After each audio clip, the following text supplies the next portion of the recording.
Morning, everybody. I'm Deborah Giddens, Program Coordinator with the Women's Business Center, and we have Tasha Saunders, who is our Business Counselor, and our presenter today is Sabrina Davis, Manager of Fulton Bank on Bonnie Road in Virginia Beach. Good morning, everyone. I'm sorry? I said good morning, everyone. Sabrina. Well, good morning.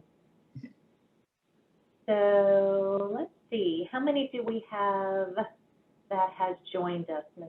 Tasha? 6. Okay. I thank everybody for being here. Thank you so much. We're giving it about 1 more minute just to let everybody connect and join in with us. For those of you who are already on the call, thank you so much again for being here. And we'll get started in just 1 second. Today, we're going to be talking about how to finance your business venture. And I wanted to kind of take a pulse check to see how many we have, given about 1 more minute. And then Tasha, if it's really still more like 6, what do you think about going around the room just to get an idea, or at least putting in chat to give me an idea of what your business is and what you're looking to get out of the call today? It's best to do it in chat because more and more people are starting to come in. Okay, very good. Very good. All right, so let me go ahead and share my screen.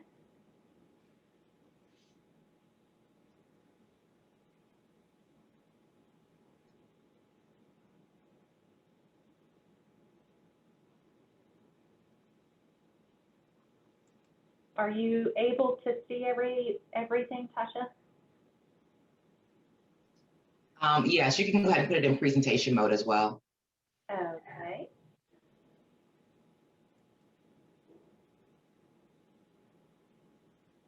Perfect. All right. Well, let's go ahead and get started. It's 2 minutes after. Tasha and Deborah, thank you so much for having me today from the Women's Business Center, ODU. And love the center. They have a wealth of information and knowledge that they try to reach out and educate the community and kind of bring into putting things into perspective. Any items that might be challenging or information that you might find valuable. And today we're talking about how to fund your business venture. So as the Women's Business Center typically kind of looks at your feedback, we see that there is an opportunity for someone to kind of discuss with you the different options of funding your business venture and different ways I want you to think about looking at it. So just for a quick introduction, thank you, Deborah, very kindly and humbly for your introduction before. I am actually the Vice President here of Fulton Bank and been a financial advisor for 24 years now. And here at Fulton Bank, our value statement guides everything that we do. And my commitment is to treat my clients the way that I would want to be treated by listening and fully understanding your pain points before even recommending solutions. You know, providing the right solution is critical to address any of your both short-term or long-term needs. And I am very extremely passionate and dedicated to helping business owners and also becoming their trusted advisor. So at Fulton Bank, we are a medium-sized bank. We are a full-service bank. A lot of clients think that we only specialize in small business. We actually do the full gamut. We are very similar to your big banks, like the Banks of America and the Wells Fargos, and where they offer all products and services. But really what we try to do is a couple of things. Really focus on you, take the time to really roll up our sleeves with you and get to know you. And then we offer and do specialize in small business startups or if you have been in business for a very short time and just haven't knocked it out of the ballpark in generating revenue and sales, we really specialize in helping those clients as well. We also help the clients that are full commercial clients, and if you are needing to kind of back up and punt and start with the personal budgeting and personal credit, I do credit counseling, and we can help you here as well. So the reason why I give you an idea of who Fulton Bank is not because I'm trying to sell you something. I want to kind of talk about the bail team. And the bail team is quite simply standing for this. The B is the bank or the credit union. The A is the accountants or CPA. The I is your insurance groups or companies. And the L is your attorneys or lawyers. So when you think about the bail team, I want you to think of that this is a very critical part to your success for your business. These are partners that you're getting out to interview to find the right partner for you. And please let me repeat that. You need to get out and interview and make sure you're finding the right partner for you. So if you have a relationship with your bank and it looks a little something like this, you walk in, you're asking for a loan, and they say how much.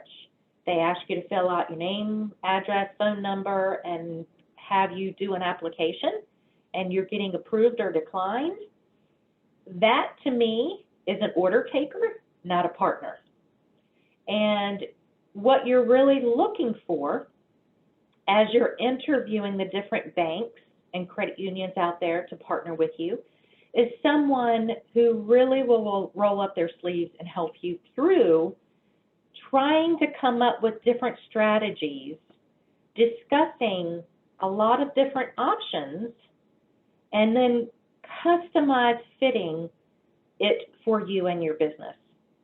Sometimes it takes a minute to go back and look at how you're handling your finances personally to be able to move forward with a business request.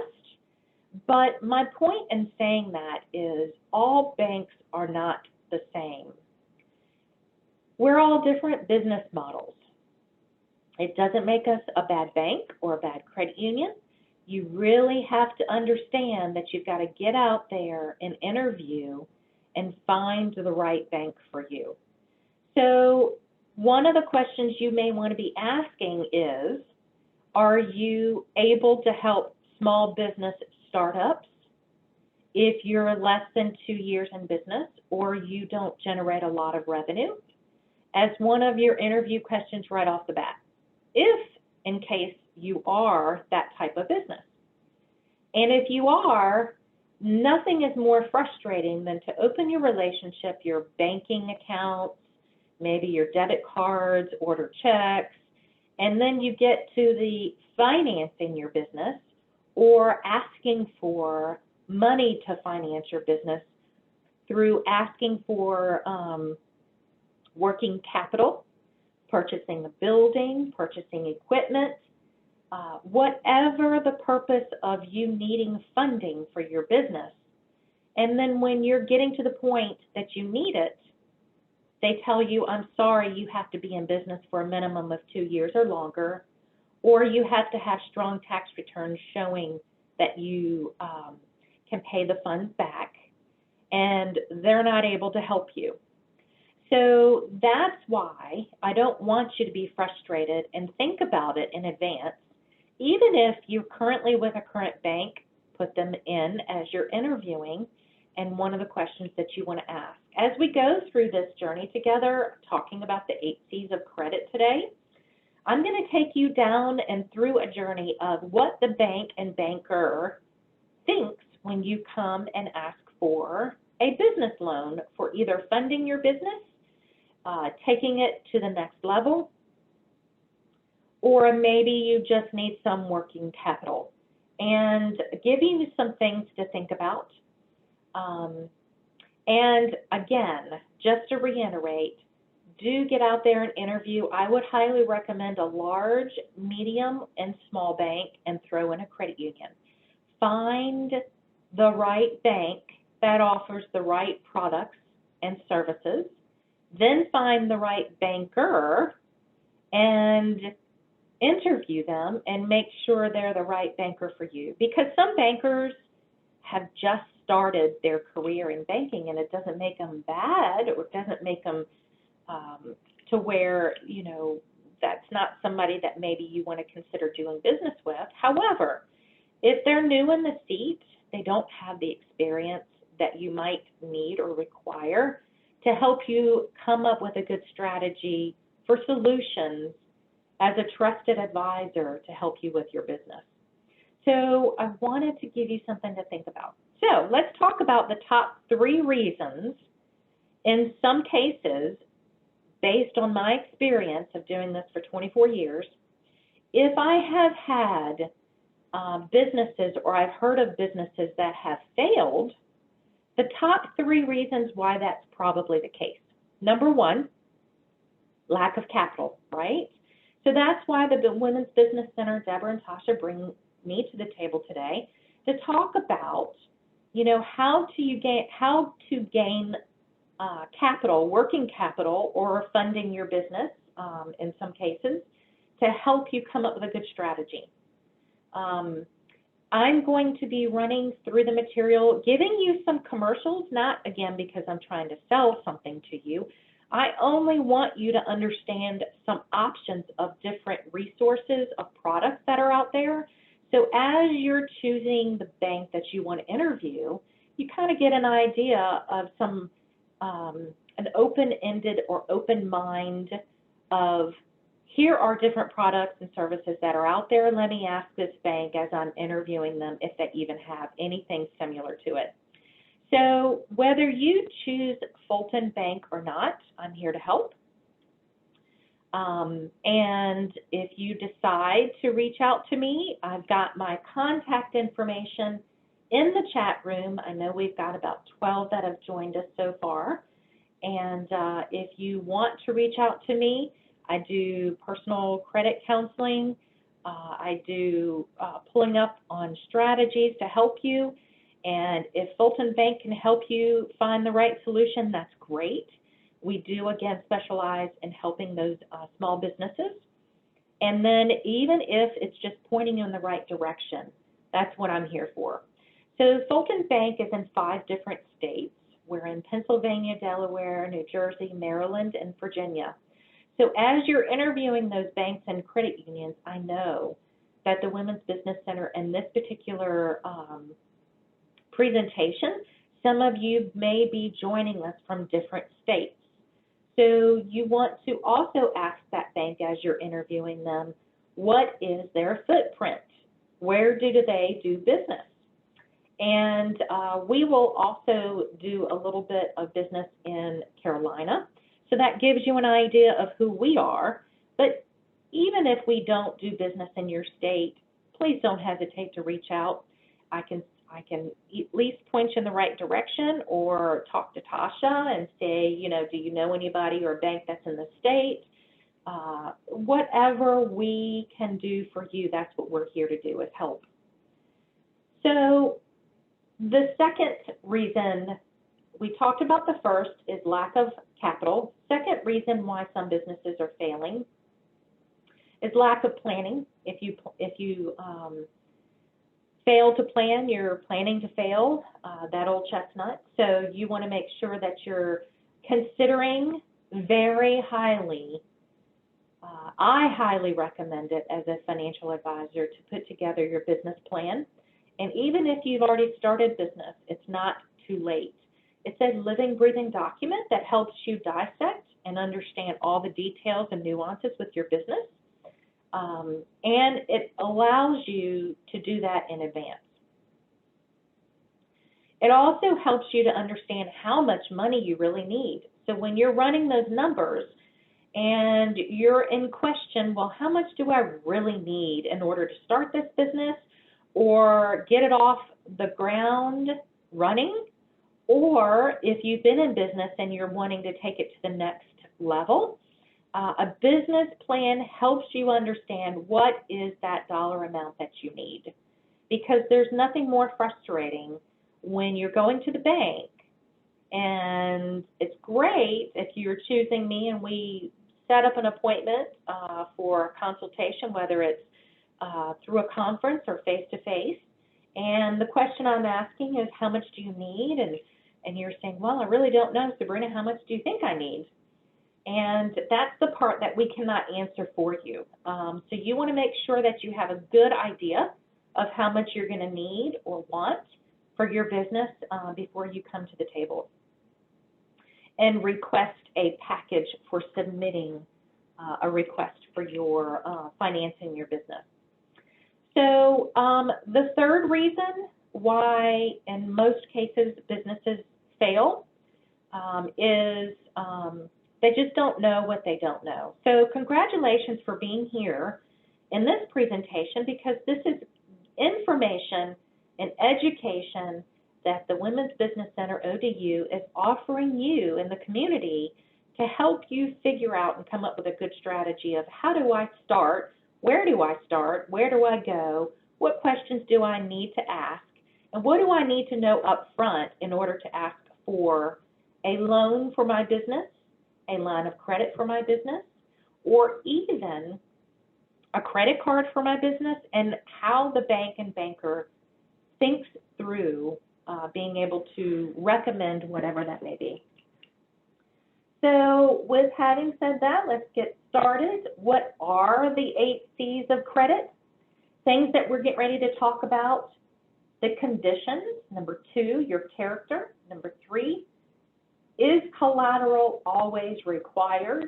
Number 4, how much working capital and what are the things that I need to know in order to come up with that number? Number 5, your capacity to be able to repay the loan. Number 6, what is your cash flow and how does the bank think of that and how should you think of it? Number 7, your commitment. And number 8, your credit, meaning your personal credit and business credit scores. Those are all the things that we're going to touch base on. So without further ado, let's go ahead and get started. So the first one that we are going to think about and discuss with you as you're coming to ask for your working capital or purchase of a building or purchase of equipment, whatever purpose that you're asking for funding, we're going to talk about the conditions of your business. What this really stands for is the outside circumstances that may impact the borrower's ability to repay a loan or their overall financial institution or situations. These factors can be both internal factors and external influences. So we're looking to have a conversation with economic trends, stability of your specific industry, the maturity of your industry, any of your local market conditions, your competition that's out there, preparedness, and how prepared you are as a borrower, and your industry experience. So let's break these down. Economic trends. Who would have ever thought that we're dealing with a pandemic? So as you think about your business, whether you're starting, whether you've already started, or you're even just considering it, things that you want to think about is what are the economic trends? What's going on in the economy and how can you mitigate that risk? Because at the end of the day, the banks and the credit unions are risk adverse. We don't want to take on risk. So if you are, as an example, a restaurant, one of the things that we're going to want you to articulate and discuss is how are you thinking about dealing with COVID, serving your clients. If you had to shut down, what additional ways are you going to be able to provide your service and product, which is food, to your clients outside of your brick and mortar that's just walking in? Because think about it, we started with shutting down the restaurants. They had no control over that. And then it eventually ran its course and it became 50% capacity to be able to allow customers to walk in your door as a restaurant. And there was a lot of restaurants that decided they're going to open options and tables outside. But think of how long we've been through this pandemic. Can you really do that through the winter months? No, you can't. So what else are you going to be able to do? We've had some clients that started a food truck, being able to take the food and deliver it, and or having a truck outside of what other institution that did service clients and didn't negatively impact them, and be able to offer the food to them. So that gives you an idea of economic trends for a restaurant at this point. So economic trends in 2008, if you are on the phone and you're looking to be a flipper or a renter, and 2008 happens, and the mortgage crisis, where housing values in a lot of cases were flipped upside down. In other words, you owed more on your property than what it was worth at the time. And being able to refinance that when it kind of shut you down, that if you were upside down, you were not able to refinance, or you did an ARM type of mortgage. And before 2008, I can tell you the mind frame of the customers where I'm going to keep making more and more money from my job. I'm going to be able to bring in more and more renters.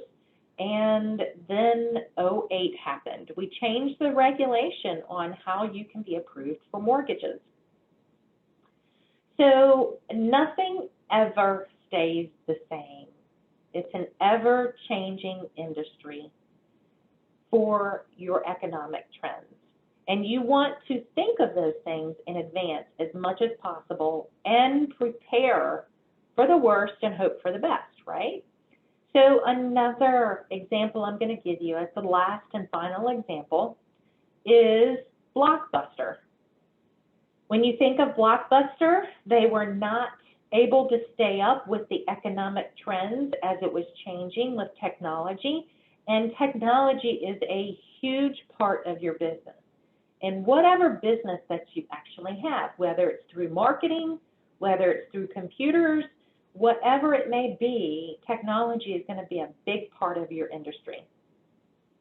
So those are all things that you want to put in your business plan and talk about. Local market conditions. You know, if there are other businesses going out of business because of the pandemic, what's going to keep you from going out of business if we were able to give you funding for your business? Competition. What is your competition? And industry experience. I tell you, if you are looking to do an SBA loan, here's what an SBA loan is. Remember I mentioned businesses are risk adverse. And about 99% of the banks that you go out there do not fund startup businesses. Well, Fulton Bank is one that does.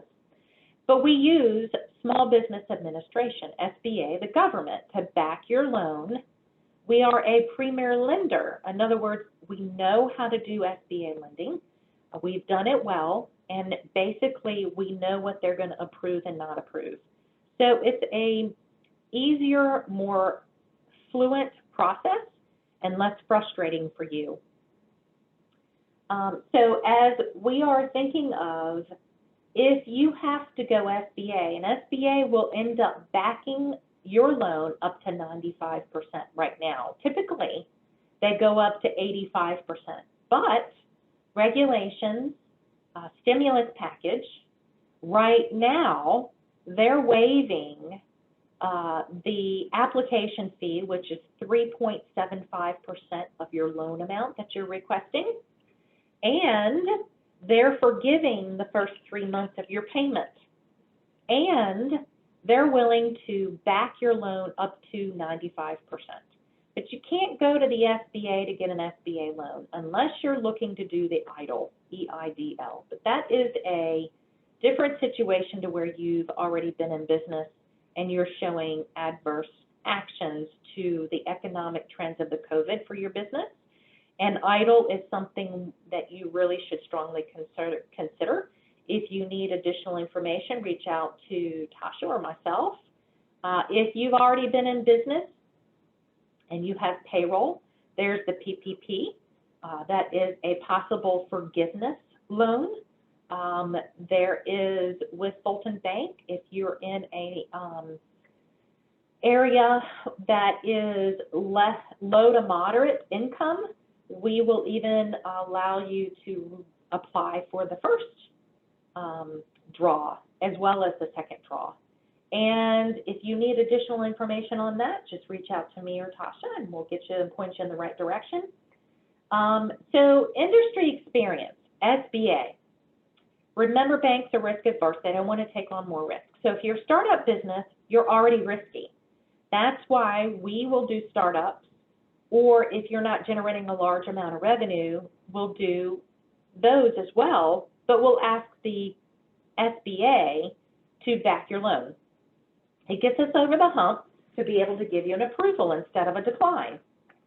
So one of the things they're looking at is, what is your industry experience? And I'm going to give an example. If you've been flipping burgers all your life, and there's nothing wrong with that, and you decide to wake up one day and be a landscaper, I'm going to go and I'm going to cut a bunch of grass. Or let's say you're a landscaper and you want to put in trees and flowers or whatever. How does that work? How much industry experience have you had as a landscaper and things you want to consider? But here's how it could work. You have been flipping burgers, but you've been working majority of the time with your father as he's been a landscaper, and you've been actually running his business for a while, for a few years now. You're looking to purchase the business from him, and he's been training you, and you've actually gained a lot of experience, and you even know how to run the business. So that is how it could possibly make sense. It could be education. Maybe you've gone to school for education, but we're still looking for, have you actually worked in that industry?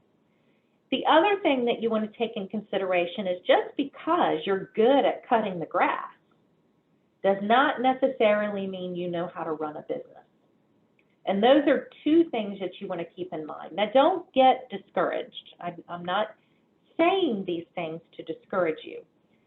What I am saying is, these are all things that we're going to be asking you, and maybe we can come up with a strategy to overcome any challenges that's more risky to the bank. So those are all things that you want to keep in consideration for conditions.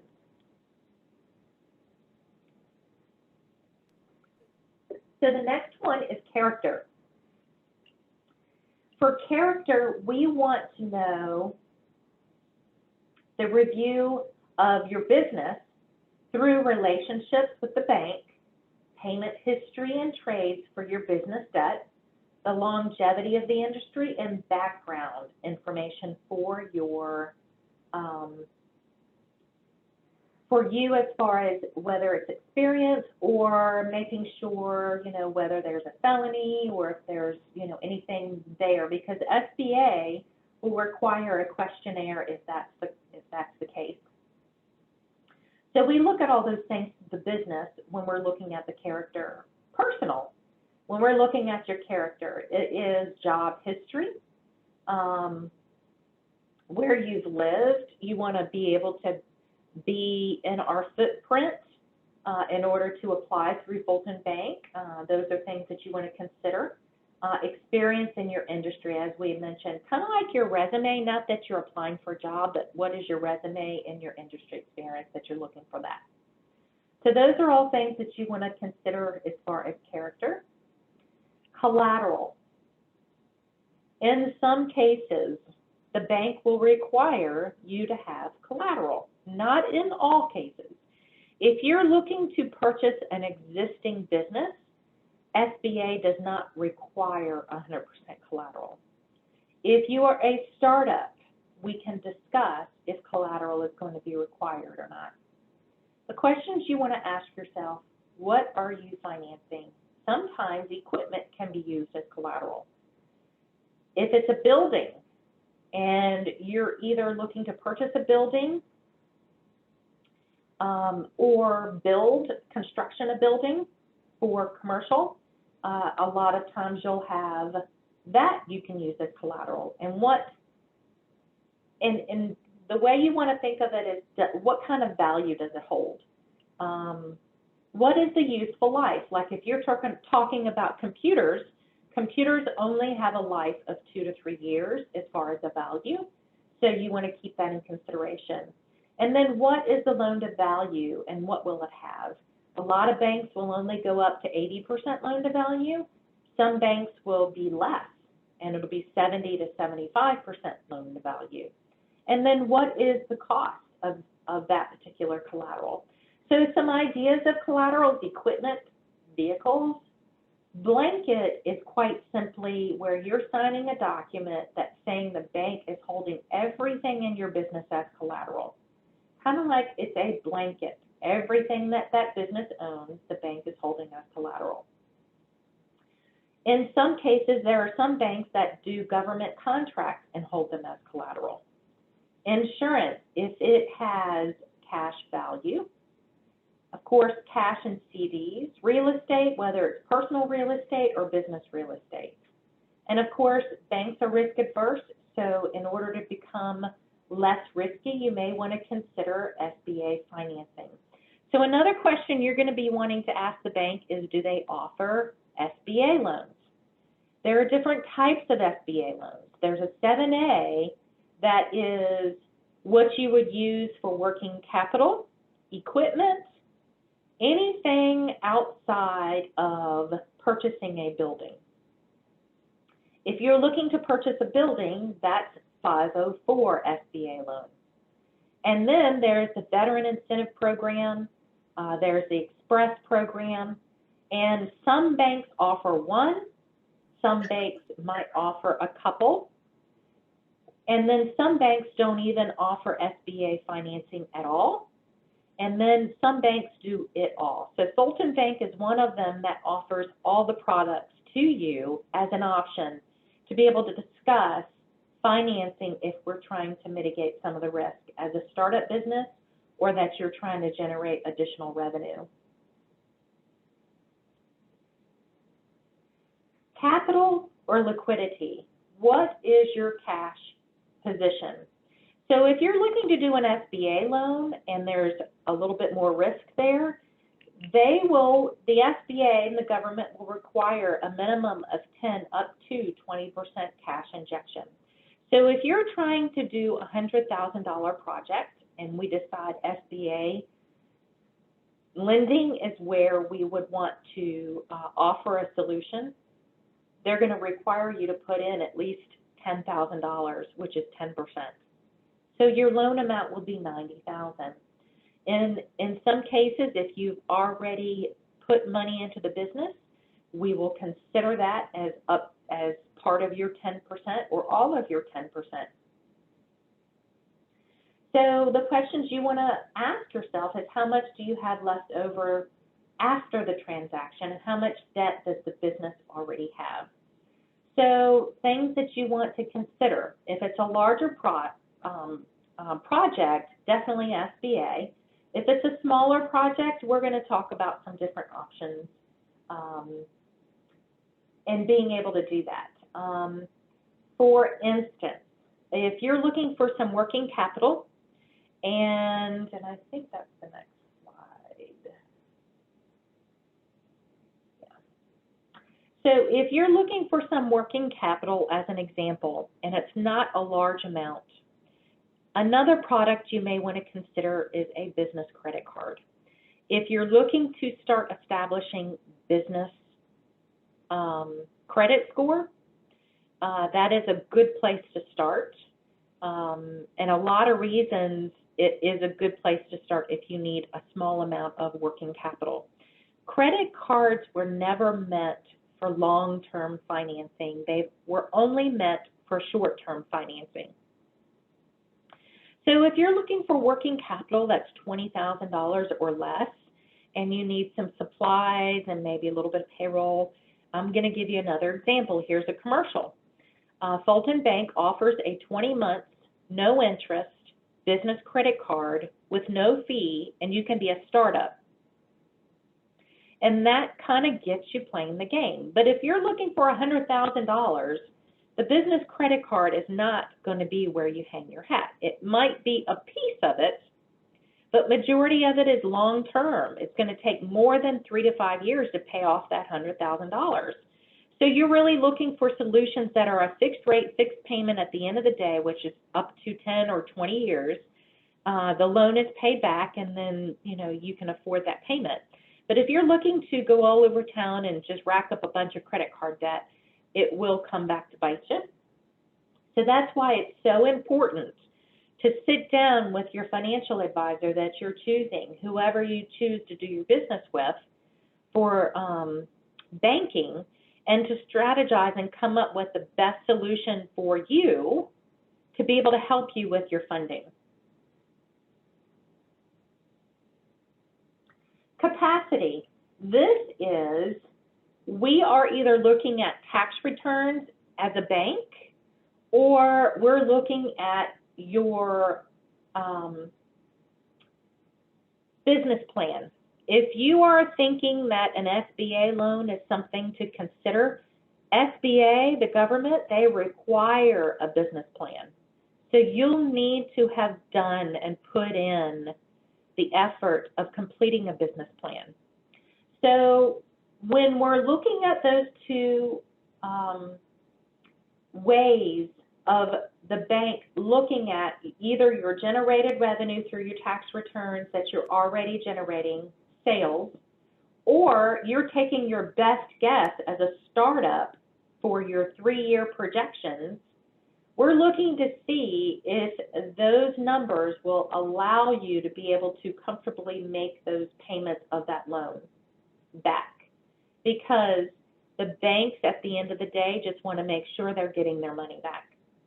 And that is one of the things that's critical to the bank, to make sure that we're not setting you up to fail. If we do give you this loan, are you able to pay it back? Again, if you don't know how much you need, a business plan is a great place to put in the work and understand what is that number that's going to require for you to need that money. Do you know what your loan payment will be? Let's say it is a $100,000 project.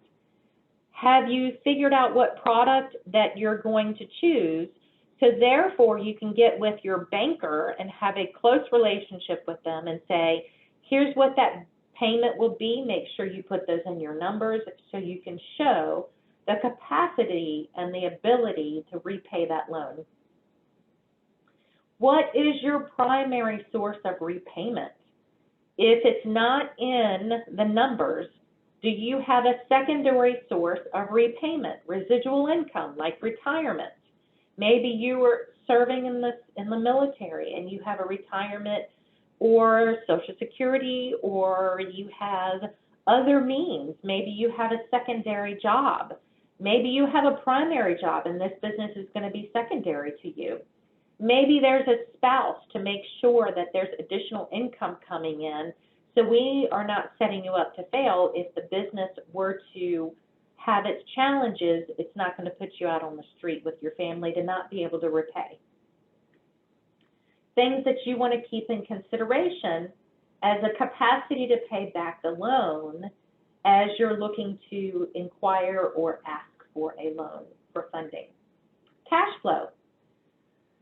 A lot of people think of this as your emergency fund. So the rule of thumb, typically for personal expenses, is that you should save 6 to 8 months of all of your variable and fixed expenses personally and put it into an account, or have a CD, or even just a line of credit that you have a backup just in case you have an unexpected emergency. That is the same rule of thumb that you want to think of when you're running a business. What is your backup plan? Let's say you need this $100,000 loan. We're going to ask you to put $10,000 in. That's how much cash you have. And that's all you have left. So you put in your $10,000, we give you a loan for $90,000. Let's say your HVAC system goes out. That was unexpected, and now you've got to put in $20,000, $30,000, $40,000 to repair your HVAC system. Where are you going to be able to get those funds as a backup for unexpected emergency funds? And the question is, you want to make sure you have something saved and that you're not using every penny that you have in order for you to go in business.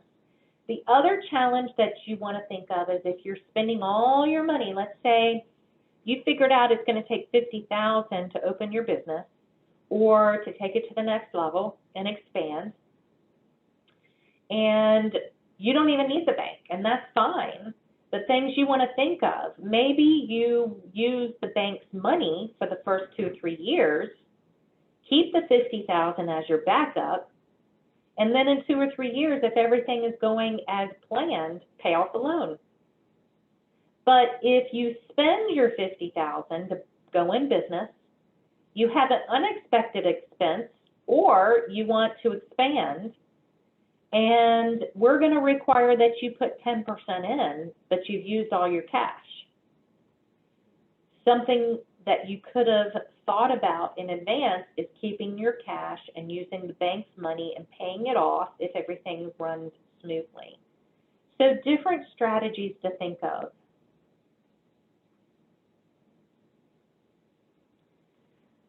The last C of our presentation is talking about personal credit scores and business credit scores. So one of the additional presentations that we have is discussing the difference between personal and business credit. So with having said that, and I think the next one, Tasha, you may to help me, I'm not sure when the next one is. I don't think we've even decided to move forward with the next one yet. What is that? The personal credit and business credit scores. Do you know when the next presentation is? Give me one quick second. Okay, so while you're looking that up, one of the things that the Women's Business Center has done, and I think we're going to decide if we're moving forward, is a presentation on personal credit and business credit scores and understanding the differences between them. And it's a great seminar to join in and understand the differences between the two and how you can play the game, and also how you can start building business credit. It is April the 14th, and the tickets will be public on the 19th of March. Okay. Yep, April 14th, there it is. I went and put it green in my calendar, and I missed, it's there, but I forgot to put it in green, but thank you. You're welcome. So Tasha had mentioned the next one is understanding credit, the differences between, that's April 14th. She'll probably, like always, put it in the chat room so you can sign up for that in advance. I'll tell you, I've had a lot of clients that have taken that one class 5 or 6 times, and their feedback is I take something away from it every time I look at that presentation. One thing that I am doing is revamping that seminar. So if you have looked at the seminar before, do join in for this next seminar, because there are some additional things that I'm going to be adding for the business credit score that will help you move forward with building that as you are either a startup thinking about going into business and or taking it to the next level. There are different tricks to the trade that you can do on the personal credit, 5 different algorithms. And for the business credit, Dun & Bradstreet's where I would hang my hat. But what I want to say about this screen, your personal credit score is just as important as the business credit score. So if you have a challenged credit score, and if you're asking yourself, what is a challenged credit score? I'm going to give you an example of what we're going to talk about in April. It's best if you start there with a good strategy of how do you fix that first before you move forward with additional debt. And the reason why is because a personal credit score is just to the bank whether they can trust you or not. So there's no judgment. It could be unexpected reasons that has put you in a challenged credit score. Personally, it could have been a divorce. It could have been a loss of a job. It could have been unexpected medical expenses. And that's why you can never speak into someone's life, why the personal credit might be challenged. But when you are applying for a business loan, we are going to 9 times out of 10, in almost all cases, ask you to personally guarantee the loan. If we are asking you to personally guarantee the loan, as well as the business guaranteeing the loan, we're going to pull your personal credit score. You want to try to shoot for a score of 680 and above. Some banks will lend if it's even 660 and above. So that gives you an idea of around the number that you want to really kind of focus in on. The higher your score is, the better the pricing is, whether it's less fees or a better rate. In some cases, it doesn't necessarily mean you're going to be declined, but if your score is challenged, you are probably going to be dealing with higher rates, higher payments, paying more for the same debt than if you have good credit. Your business credit score is important for you to build on as well. As I mentioned, one of the strategies is maybe having a business credit card to be able to understand a good starting place, whether you're a startup business or you've been in business for a while, to help you understand better of how to build that business credit score. So that you have a little bit more control of. You can manually help build your business credit score. So those are a couple of things that you can work on. But again, highly encourage you to join us April 14th for the session from 10 to 12, and we're going to dissect the 5 algorithms of your personal credit score, give you some things to think about, and then help you understand more techniques to help build your business credit score. So Tasha, I think at this point I want to take a minute and ask in the chat room what questions they have based on the material. Yeah, the lucky winner is Latasha. She's the only person that put a question in. Okay. So her question is, what is the minimum score? She couldn't hear it. So there's going to be a little bit of a moving target on the minimum score. So let me do this. That's a great question. Let me go ahead and end the show. And let's do.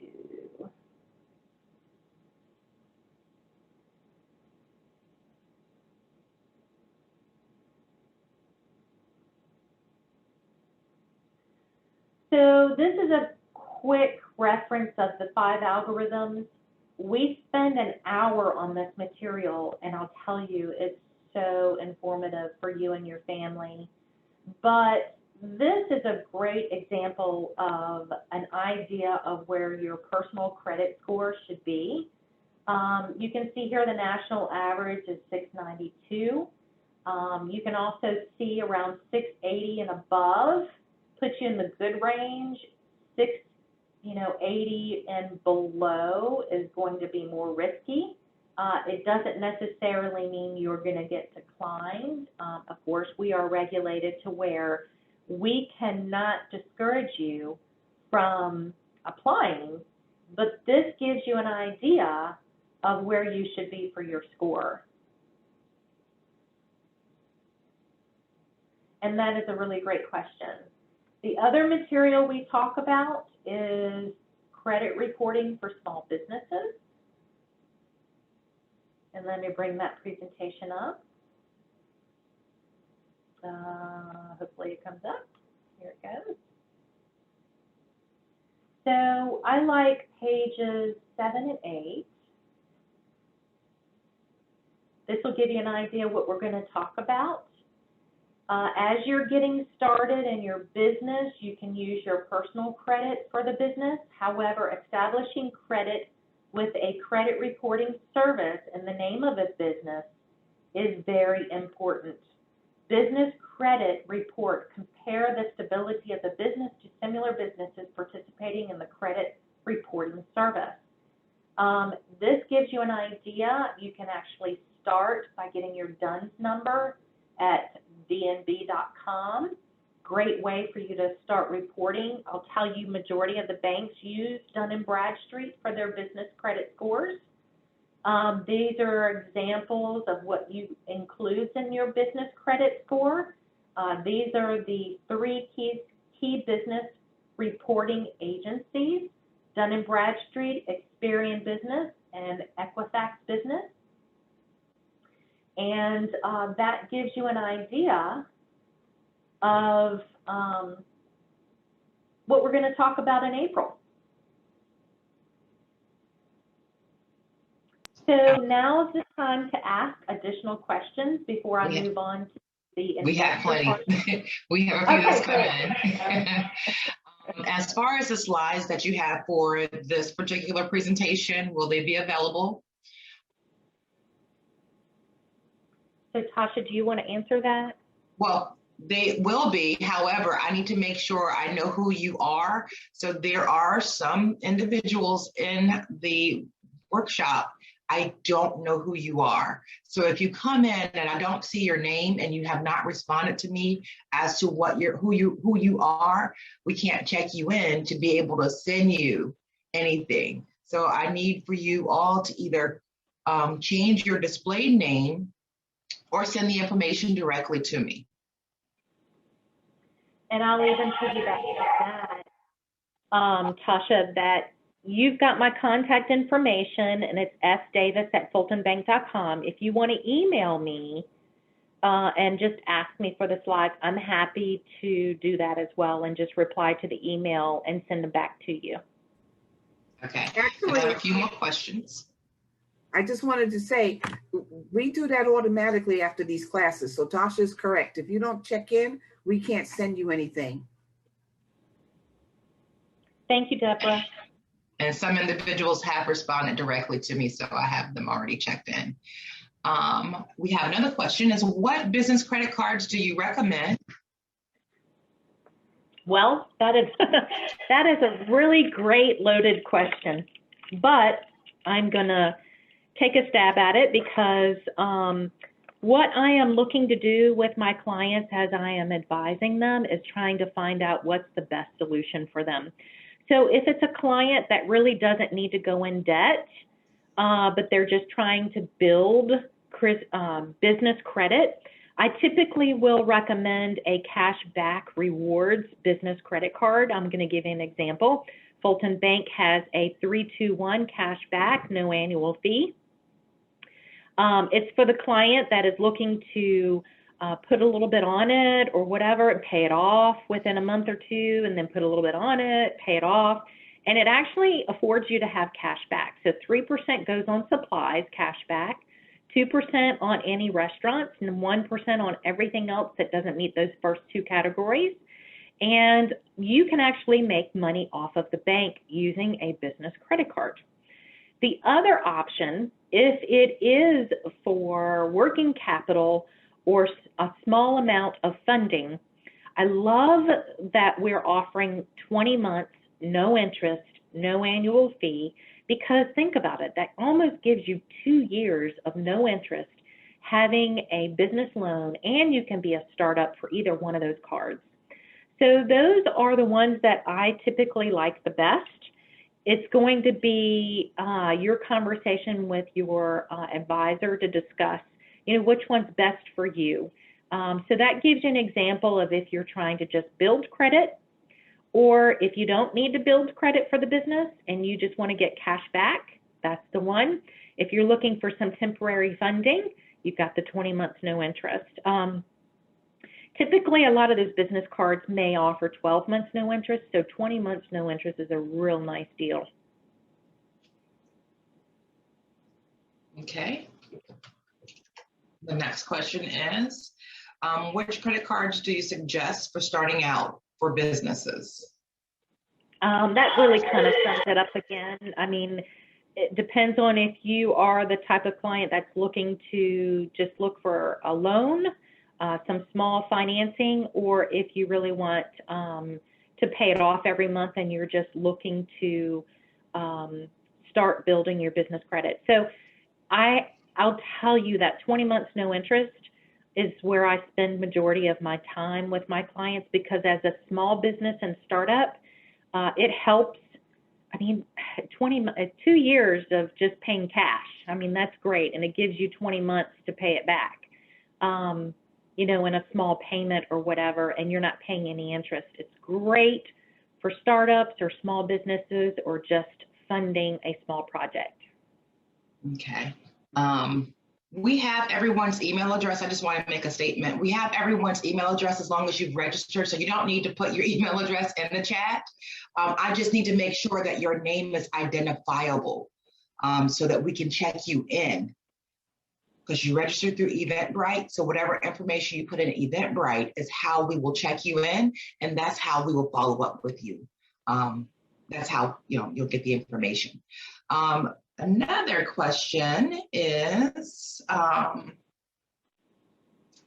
to get a home equity loan. Okay, so I would like to know about what is a better option to get a home equity loan, sell your home, or use savings. Hold on, let me. Karina, I think that's your name. Can you unmute yourself and ask this question? Because I want to make sure that I'm not messing up your question. Do you mind unmuting for me?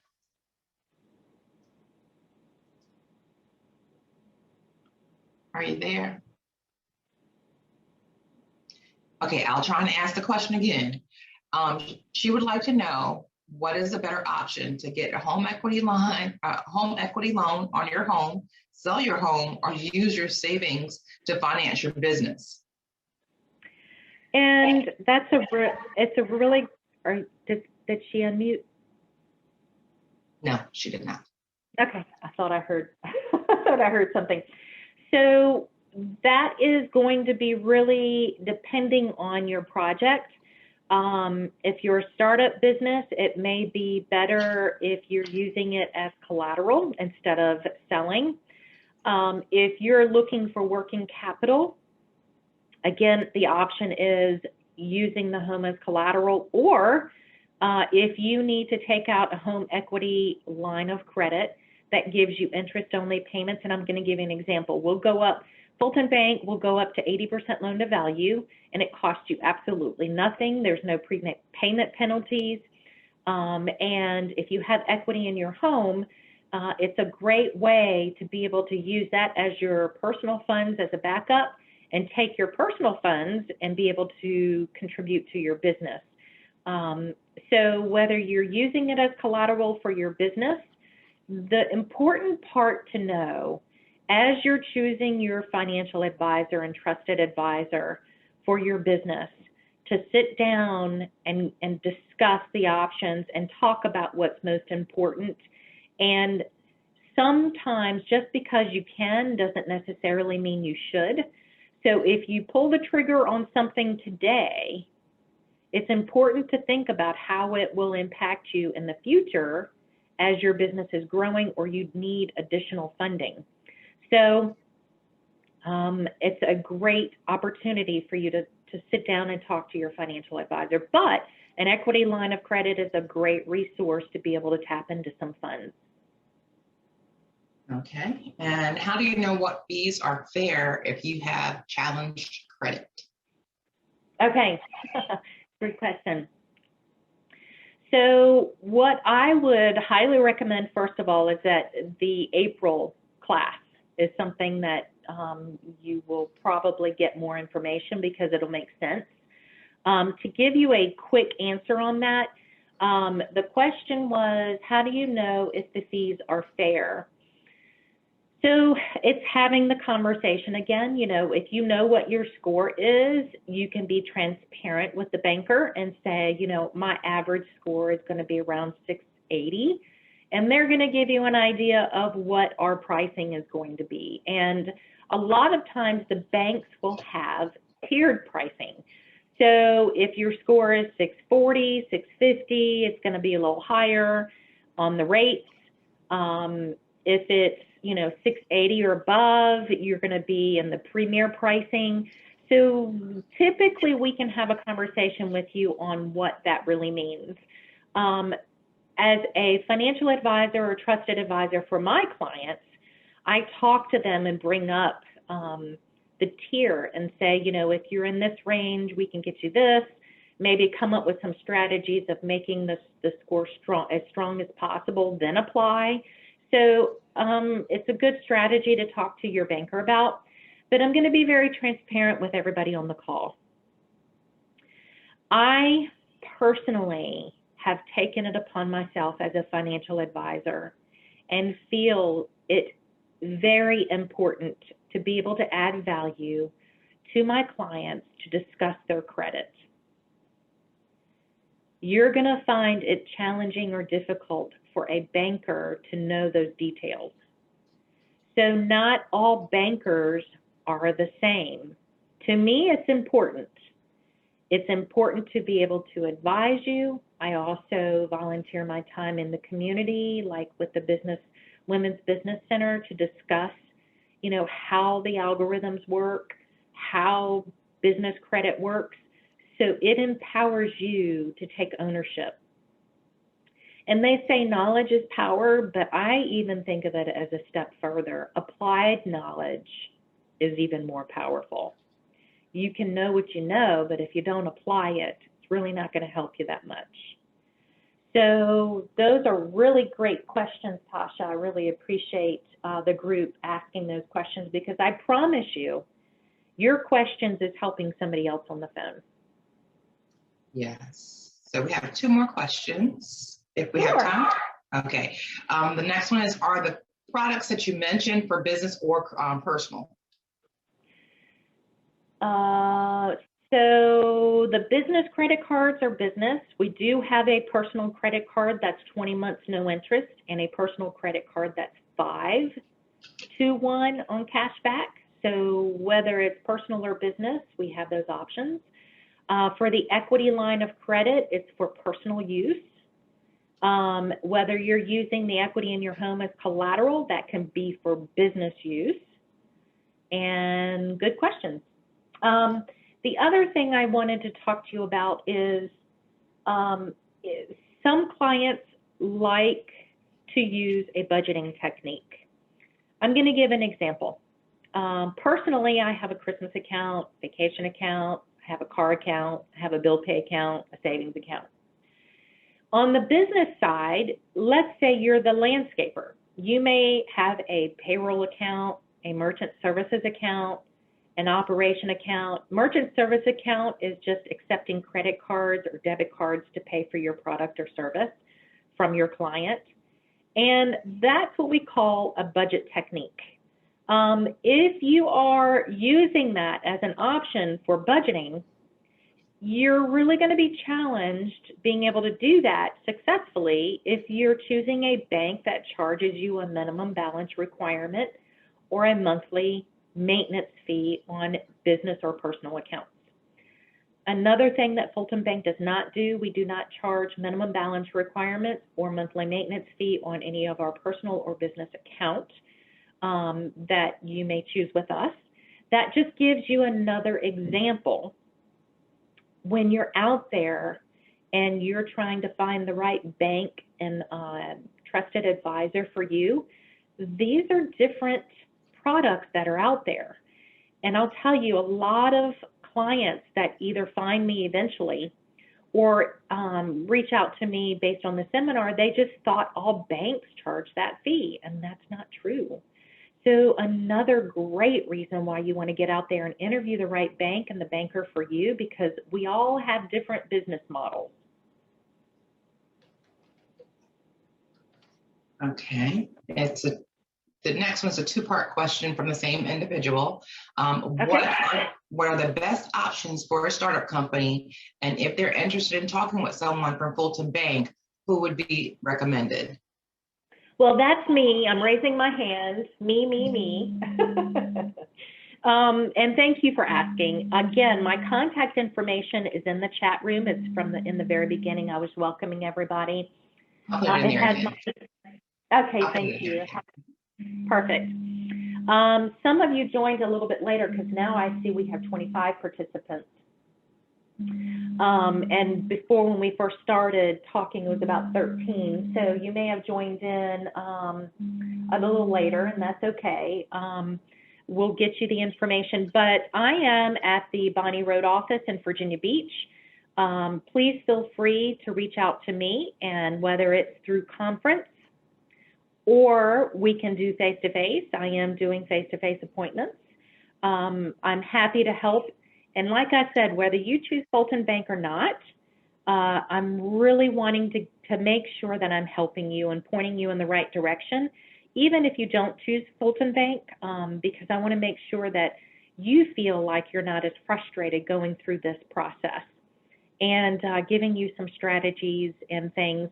But each person that has joined our conference today is going to have different circumstances. Your businesses are going to be different. And that's why it's important having a one-on-one, because the strategy that I may recommend for one may not be the strategy for the other. And that's why it's got to be more of a customized fit. I'll tell you also, I work with some of the other banks, Sona Bank, Ray Feliciano. They do government contracts, and we work together. I trust him. There is a couple of people at Dollar Bank, Erica. And the reason I do that is because if they have a product that I want to take advantage of for you, as a trusted advisor, I don't want to lose you as my client. So I don't want you to be going to Dollar Bank or Sona Bank or whatever to leave me just because I might not have that product. So if I know that it's going to be a good product for you and it's the right solution, I'll reach out to the people that I trust as additional trusted advisors and say, look, I need you to help me with my client. We're considering this product. And we'll get on the phone together and discuss and see if that is something that they can do. So those are all just different techniques of how I do business. And remember, at Fulton Bank, our value statement guides everything that we do. I'm going to give you an example of who Sabrina Davis is. So my commitment is to treat my clients the way that I would want to be treated, right? How many times do you go and have food at a restaurant or whatever, and you're held responsible and accountable for the highest level of customer service, and someone treats you because they just are having a bad day, and it's not fair. And, a lot of times when you go to talk to the bank, they're just looking to throw a product or just, find the solution before they're really listening to who you are and what's important for you and your business. And it's very important to listen and understand you and your business and your pain points way before we recommend any solutions. And, providing the right solution is critical. And not only talking about what's on your short-term horizon to address whatever your need is, but Your financial advisor should be looking at also long-term. You know, if you've even not even thought about your long-term needs, we should be discussing what they're going to be or possibly might be. And having a banker and a financial advisor as your trusted advisor that's passionate and dedicated to you, to be there for you to reach out to at any time. If you're calling the bank and you're getting a 1-800 number and you don't have a contact or resource, you know, fire that bank. Find someone in a bank that is going to work with you, a partnership. Just because you're putting your money in the bank, you shouldn't be receiving service as though, you know, they're feeling like you should be grateful because you're putting your money in their bank. It should be the opposite. The financial advisor should be very grateful for your business and do any and everything that they can within their power to help you. And, you know, if they don't know about the Women's Business Center or the Veterans Business Outreach Center or the Small Business Development Center and the resources of your economic development of each city, they should. Because to me, that just shows me that that financial advisor cares enough to try to find solutions outside, looking outside the box. So Tasha, I'll send it back to you. Any additional questions? Yes, ma'am. Let's see. Do you recommend opening an account at Fulton Bank while seeking a conversation with a financial advisor and seeking business credit? Is it necessary? And can we request you as a financial advisor? So yes, you can request me as a financial advisor. I'm here for anyone on the call to be able to talk to. Absolutely, we would love to. Look, let me be completely transparent with everybody on this call. I'd love to steal everybody away from their bank and have you come directly to me. But I also want to make sure you're well taken care of and it's the right solution for you. So, of course, if it's outside of the 5 states that we serve, at least reach out to me and see if I can find a banking center, a bank or a credit union that's close to where you are at. If you're out of any of the states of Pennsylvania, Delaware, Maryland, New Jersey, and Virginia, those are the 5 states we serve. Right now, we're growing. However, let's say you're outside of that. Please still reach out to me. I'm happy to advise. And at least get you partnered up with the right bank that I feel like is a good solution for you and your business. But absolutely, I would love for you to reach out to me, regardless of where you're located, as far as if it's in different areas that we service, that footprint, to be able to get started. So another question that was in there, should you build business credit in the meantime? Absolutely, because the more you're building your foundation, the better opportunity for me to get you approved. And for the other question, because there were several questions in there, should you open an account in the meantime of finding a financial advisor or whatever? Absolutely, because the reason why I say yes for you to consider opening the account, whether it's Fulton or whoever you choose, sometimes just having a relationship with the bank is a better experience for you to try to get approved. It's easier for me to get you approved if you have a relationship with us. It's not necessarily required to approve you if you don't bank with me, but if you do bank with me, I'll tell you in the application that I'm putting in, if we decide to move forward, one of the questions that they're asking is, does the customer bank with us already? So it helps a little bit. It's not the decision maker, but it helps if you're building that relationship with the bank that can help you. Great questions. All right. The next one is, what is your take on using retirement savings to fund or to finance your business? That is a great question. So think of retirement funds as long-term. You know, you put this money aside. It's supposed to be for retirement. So as I think of retirement funds, it should be your last ditch effort of seeking funding. if there's equity in a home, or if there is SBA financing, if there is other ways to finance your business venture other than taking out your retirement funds, I highly recommend it. So here's my best advice to you. As the 24 years that I've been a financial advisor and trusted advisor, please talk about it with your financial advisor before you pull the trigger. Because if you've made it realized and you have cashed in your retirement, unless it's an IRA or a margin loan or a couple of different other products out there, you can't put it back in. You have to start saving all over again.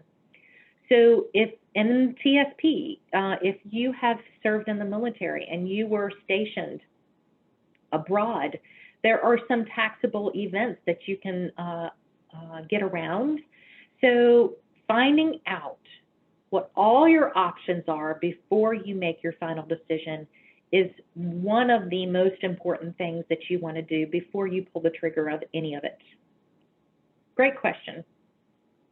Okay, and then the last question that we have is a two-part question is, I already have a business account with a different bank. How can I connect with an additional financial advisor? And also, I would like to have information for the Women's Veteran Organization.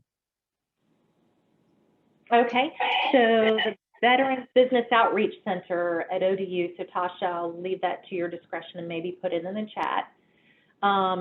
What's great about anybody that's on the call, and I want to make sure that I put this in, if you're a veteran-owned business, 51% owner or more, and you're a veteran of an owned business, there are banks out there that have veteran incentive programs. I'm going to give an example of what Fulton Bank does.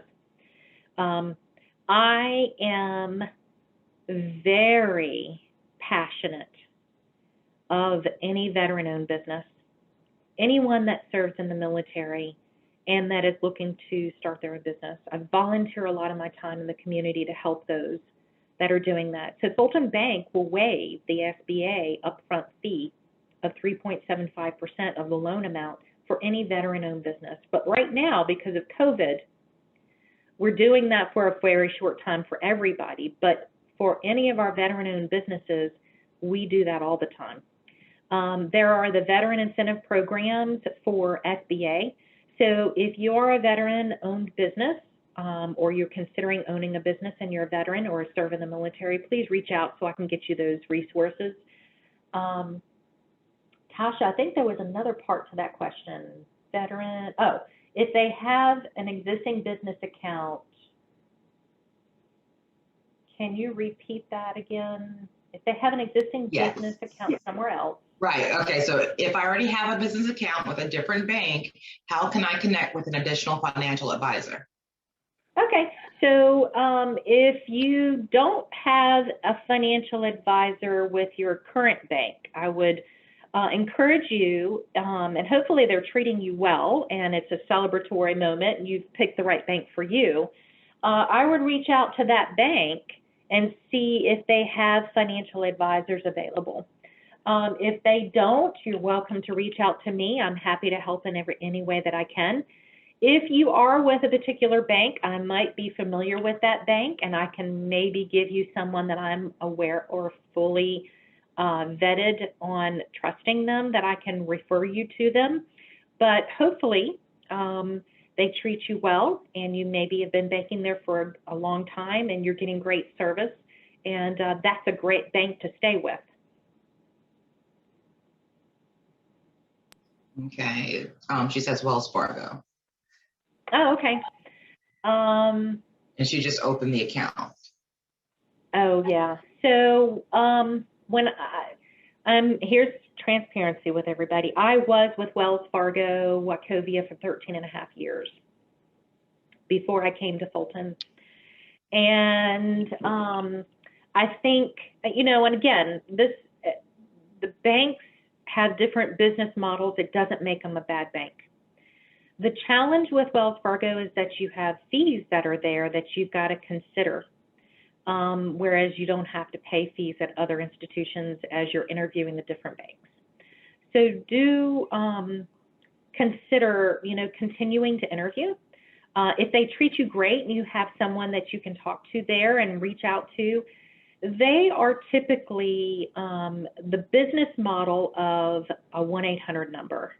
The experience that you typically receive with them, and hopefully I'm not, talking negatively to anybody that does choose Wells Fargo. I mean, maybe you're getting great service and that's fantastic.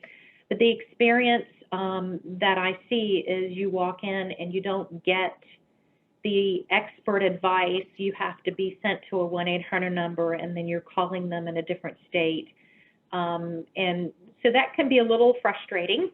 And just know that there are different business models out there, and you may want to continue interviewing or reach back out to Wells Fargo. I would encourage you walking in and getting to know whoever they call them personal bankers, whoever the personal bankers are, and start rolling up your sleeves together and figuring out some strategies. Please feel free to reach out to me. I'll add additional value there. And that's what I would do if I was considering staying there. Great question. All right, and I think we have one more. I bank with another company, and I have the exact same feeling about, it was just a statement about the personal experience. Yeah. So I believe that was the last question. And I did put a few links in the chat as well. So it's called VBOC, or the acronym is VBOC, the Veterans Business Outreach Center. That link is in the chat as well. And go ahead, you can finish. Okay, very good. So I want to end, we've got about a good 30 minutes left, with, if you don't want to consider bank financing on a loan or line of credit or whatever, I want to walk you through some options with equity financing or equity funding. And that is quite simply having an investor. So typically the difference between the two, and let me explain this, is for the banks and the credit unions, that's debt financing, right? You have 100% and keep 100% control of your business. When you're looking for equity funding, that's investors. Well, you're selling, or you're giving them a percent of ownership of your business in order to gain some funding for your business. So if you don't have the option of doing the bank loan, one of the things you may want to do is finding an investor. So one of the things that I wanted to do is give you an idea of what these different investors are. There's crowdfunding, angel investors, venture capital, private equity. So if this is not an area where you think it might be advantageous for your business, before you drop off, I just want to say thank you so much for being here today.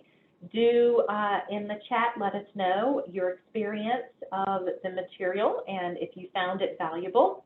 And if you're looking for maybe an investor or just finding out more information, stay on with us for the next 30 minutes. We'll talk about that and answer a few questions there. So again, April 14th, please join us. We'll be talking about personal credit and business credit. So without further ado, let's talk about the investor part of it. So let's discuss each one of these. So crowdfunding, that's basically where you're actually putting your information on the internet, casting a wider net, and you're trying to gain the commitment of somebody investing in your business. It gives them bragging rights. It's not necessarily giving them percent ownership.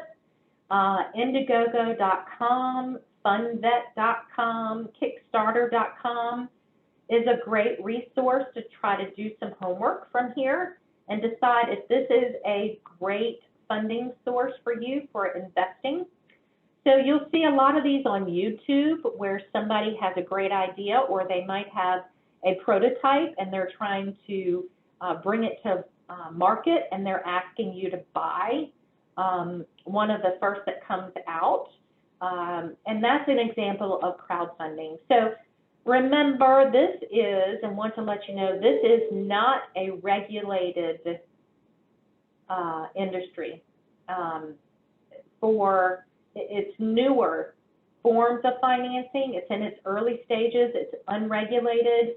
When you're putting your business model out on the internet, trying to ask for a crowdfunding option there, keep in consideration you're taking the risk of somebody stealing your business plan. So some pros and cons there. I'll tell you how this has worked really well. I have had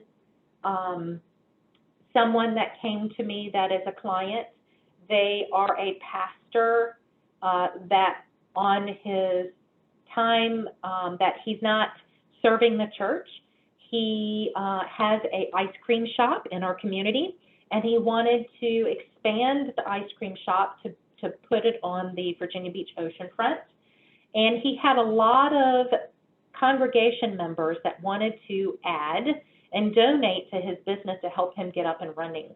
So he opened a crowdfunding event going on. Typically, crowdfunding is, it starts this day and it ends that day for being able to support funding this project.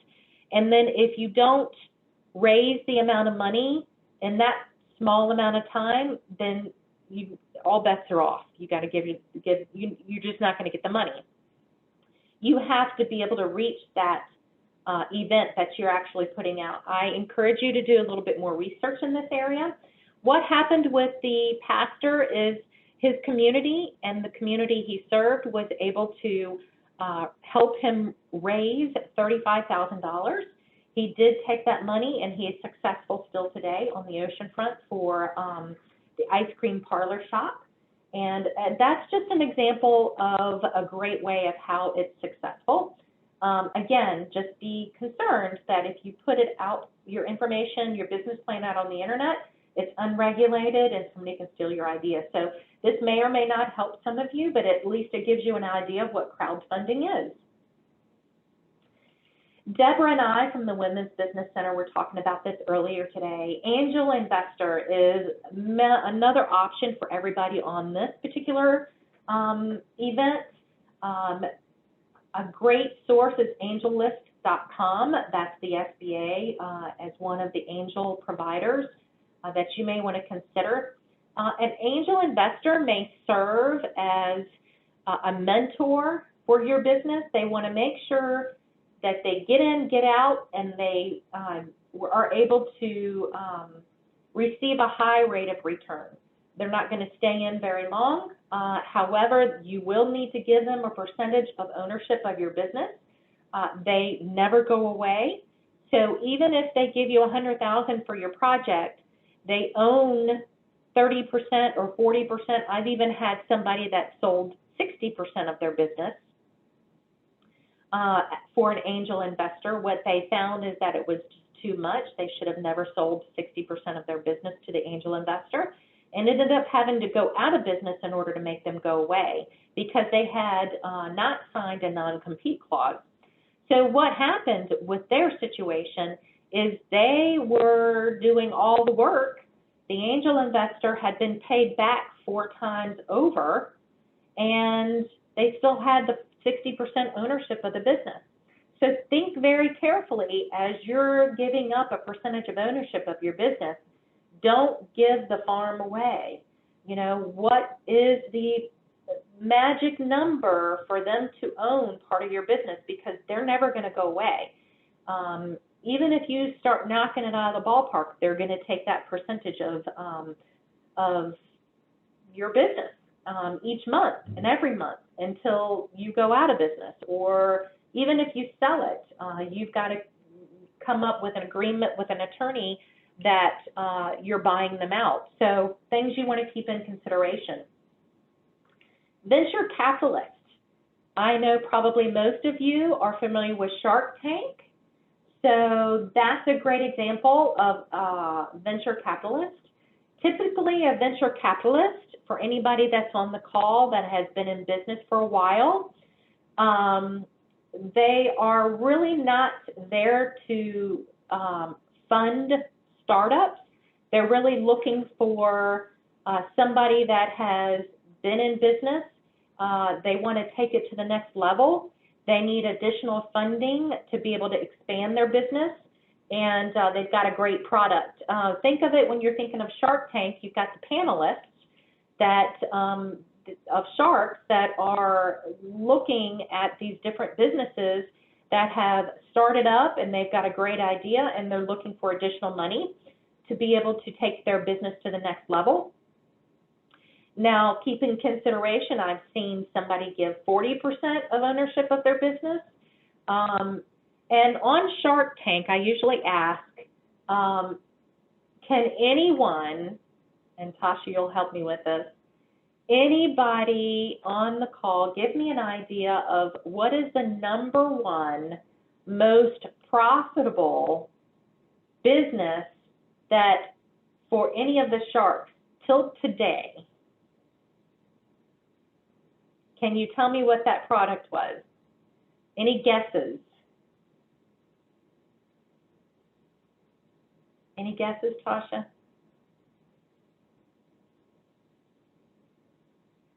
Nope. No. So the That's a good #1 most profitable business on any of the Shark Tank episodes and what they invested in was the Scrub Daddy. So I don't know if y'all have seen that face. That is a little, it's like a scrub sponge, and it's got a smiley face to it. And now they've come up with the Scrub Mommy, which is the softer one. Yes. There is an update. I just found it on the internet. Google is my friend. This is the Bombas. I've never heard what of is Bombas. it? Bombas. Bombas. This t-shirt. Okay. Yeah. Comfort So socks and more recently t-shirts. Okay, very good. Do you have a picture you can share? I have a link. I'll put it in the chat. Very good. Ms. Tasha and her link. Thank you for sharing. If you can find the Scrub Daddy and share It's that number link. 2. It's number 2. Wow. So they took over the Scrub Daddy. It was just updated January 8th. Oh, wow. So thank you for the update. You're welcome. Just a little trivia for everybody, just to get a little bit of a chuckle. So basically, that's what a venture capitalist is. And I just want to give you some key takeaways. Plan for your future growth. You really need to know how much control you want. Do you want 100% control and just do a bank loan? Or do you want to sell a piece or give a percentage away of your company in order to invest? And in order for someone to invest in your business, in my opinion, as a trusted advisor, a business plan is a must. And some are suited for startups and others for growth. So as you're looking at your different equity funding, you know, the only ones that are suited for startups or someone who really doesn't show sustainability in the business yet is your crowdfunding and your angel investor. Your venture capitalists and private equity, those areas are really suited for ones that are already showing a profit for the business. So, Tasha, I just want to open it up to the group on any questions on investors or additional questions as you listen to the first part of the presentation on how to fund your business. Yes. Anything you have? Yes, ma'am. Okay, the next question we have is, if you get an equity loan to finance your business, or I guess on your home, and 2 years later your business can't continue operating, would the bank go after your home? So aggressive. So a couple of things I want to clarify. When you do an equity line of credit, you are signing a document that is stating you're using it for personal use. So, and of course, once we set up the equity line of credit, it's not like we go back and regulate it and all of the above. but I want to be very clear on that. But the second thing, if you are doing an equity line and you happen to be using the money to maybe free up some funds to put into the business, the bottom line is you owe the money for the equity line for the money that you drew out, right? If you decided you're going to use that money to fund your business and your business goes out, you're still going to have to pay back that loan. You didn't use it as collateral. You're just taking on an equity for whatever reason. So you want to keep that in consideration. If you do take out an equity line of credit and you're using the funds to fund your business or to put injection of money into your business, and your business fails for whatever reason, you will still have to pay that equity line back. Okay. So I wanted to kind of clarify the two. Good question. Okay, the next question is hold on, let me get it. Specifically is, what do you think about Kiva, K-I-V-A? I think it's like a angel investor. And here's where my disclosure is. I am a financial advisor when it comes to banking. And I wanted to give you an idea and kind of give you some things to think about as investors, but I do not specialize in advising on different investors. I do not know everything there is to know about them. So don't know anything about that particular investor and would encourage you to just continue doing your homework. Reach out, interview the different investors, find out more details about them.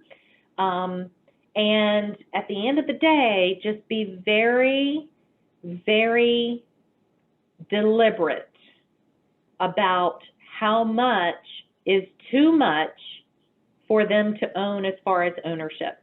You should get with your CPA, your tax advisor, and discuss if they own 30% of your business, is it going to put you out? If they own 10% of your business, is it going to put you out of business? So whatever that number is, you want to know that number before you go to the table and start negotiating with an investor. Because if you go above that number and you know at that point there's a good chance it's going to put you out of business, then you don't need the money. I do need to correct myself. It is a crowdfunding loan. Oh, okay. I'm unfamiliar with it, but crowdfunding is not regulated, and that's my only concern. I would want to look at the disclosure and see, what those details are. That was the last question that I have in the chat. So. All right. Very good. Okay. And so what I'll also do is put everything in the chat, all of the links, your contact information, the difference between the business credit scores and personal credit scores. That will be April the 14th. That will also be in the chat. We do have an Engage in Entrepreneurship workshop. Today's workshop is full, so the next one for that will be on the 24th. That link will also be in the chat, and how to contact us in our YouTube channel. Any ladies, anyone else has anything else to say?